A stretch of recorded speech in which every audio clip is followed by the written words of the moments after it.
पद्धती, यांना पण साथ द्यायची आपल्याला. झालंच नाही तर आपण आपल्या पद्धतीने आपण करू. यांच्यापर्यंत ते यायला पाहिजे का नाही कायद्याने. आता एखाद्याला म्हणजे एखादा दारू धरला, पिणारा असला, आपल्या गावामध्ये पिऊन येणारा पण नाही पाहिजे. पिणारा असला तरी त्याला तिथंच धरायचं यांना फोन करायचा आणि त्याला इकडे आणायचं. ते पारच त्याला म्हणजे धरायचं तिथं, असं धरून ठेवायचं सगळ्या बायांनी.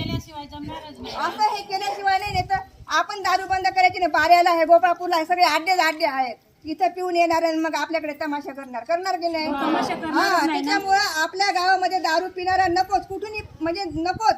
रस्त्याला दिसला तरी त्याला धरून ठेवायचं. आपल्या हद्दीमध्ये कुठे दारू पिणारा पाहिजे. पुढे येऊन प्याव. तुम्ही बा काय करताल, पण त्याला काय करायचं ती तुम्ही. कोणी काही सांगितलं ना, साहेबांचा नंबर घ्या, ज्याच्याकडे मोबाईल नंबर आहे त्यांनी कॉल, जिथं दिसला तिथं कॉल करून द्यायचा. असं